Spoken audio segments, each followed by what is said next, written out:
आप सभी को नमस्कार। कैसे हैं आप सब।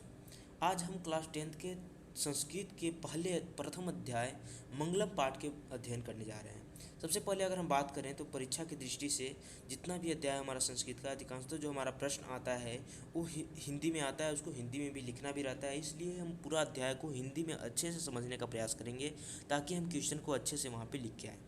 सबसे पहले हम मंगलम पाठ के जो है इसके परिचय की अगर बात करते हैं तो परिचय में बताया जाता है कि सबसे पहला जो हमारा लाइन है बताता है कि वैदिक साहित्य के जो है अंतिम भाग में दर्शन शास्त्र के बारे में इसको अभिव्यक्त करता है, बताने का प्रयास करता है। सभी जगह परम पुरुष जो है परमात्मा की महिमा गाई जाती है। हर जगह जो है बताया जा रहा है कि जो परम पुरुष हैं, जो ईश्वर हैं, उनकी महिमा गाई जाती है और उस परमात्मा के द्वारा पूरा संसार को चलाया जाता है, अनुशासित किया जाता है। उसी परमात्मा के द्वारा पूरा संसार को चलाया जा रहा है।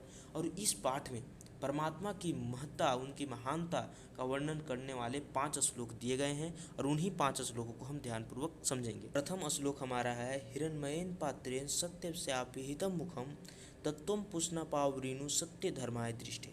कहता है कि सत्य का मुख जो है हिरण्मय पात्र से ढका हुआ है। यानी कि एक पात्र है, पात्र मतलब होता है बर्तन, एक बर्तन से जो है सत्य का मुख किसी ने ढक दिया है। तो इसलिए अगला लाइन में बोलता है तत्व पुष्णापावृणु।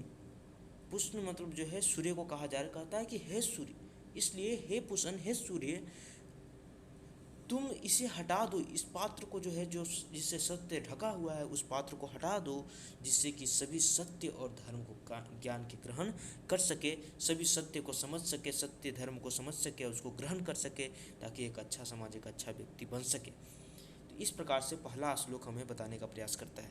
दूसरा श्लोक में जो है हमें बताया जा रहा है कि प्राणियों के हृदय रूपी गुफा जो होता है, प्राणी के जो गुफा होता है, हृदय हो जो होता है, वो गुफा के समान है।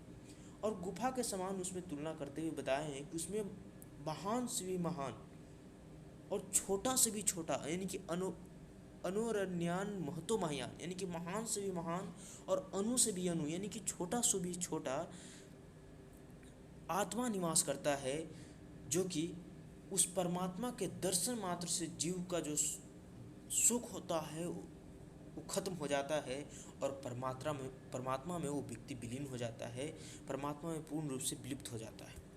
यानी कहने का प्रयास कर रहा है कि व्यक्ति के जो हृदय होता है वो एक गुफा के समान है, जिसमें अणु से भी अणु, छोटा से भी छोटा एक आत्मा निवास करता है, जिसके मात्र दर्शन से जीव जो है सभी शोक विलाप से मुक्त हो जाता है और परमात्मा में विलीन हो जाता है। यानी कि हमारे जो परम पुरुष परमात्मा जो हमारे हैं वो हमारे आत्मा में ही निवास करते हैं और उसके दर्शन मात्र से समझो कि परमात्मा की हमें मिलन हो गई, हम परमात्मा को जो है दर्शन कर लिए।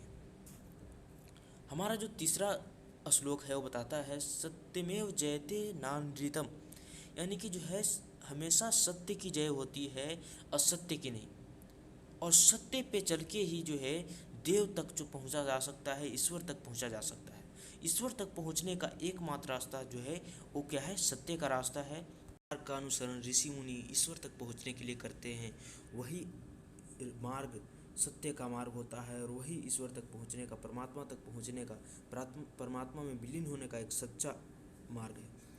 उसके बाद जो हमारा अगला श्लोक है वो बताता है यथा नदः अस्नदामानः समुद्रे। कहता है, इस श्लोक में यह बताए जाने का प्रयास करता है कि जिस प्रकार से निरंतर बहती हुई नदियाँ कहीं न कहीं जाकर समुद्र में विलुप्त हो जाती है, उसी प्रकार से जो विद्वान होते हैं वो अपने नाम रूप को छोड़कर अब परमात्मा में विलीन हो जाते हैं, परम पुरुष में विलीन हो जाते हैं और दिव्य काम कर जाते हैं। वो अपने नाम के लिए नहीं मरते कि हमारा नाम हो। सबसे अंतिम और 5वां श्लोक हमारा यह कहता है कि सत्य जो है कहता है कि हमें ही परम पुरुष मानो और आदित्य की तरह हमको समझो। जिस प्रकार से अंधकार को प्रकाश दूर करता है, मैं उसी प्रकार से हूँ। अंधकार को चीरता हुआ मैं अंधकार को दूर कर देता हूँ। मुझे ही समझते हो, अगर मुझे समझ के ही जो है तुम अब मृत्यु से भी जो है पार पा सकते हो, यानी कि मृत्यु पे भी विजय प्राप्त कर सकते हो अगर मुझे समझोगे तो। इसके अलावा कोई तुम्हारे पास दूसरा रास्ता नहीं है।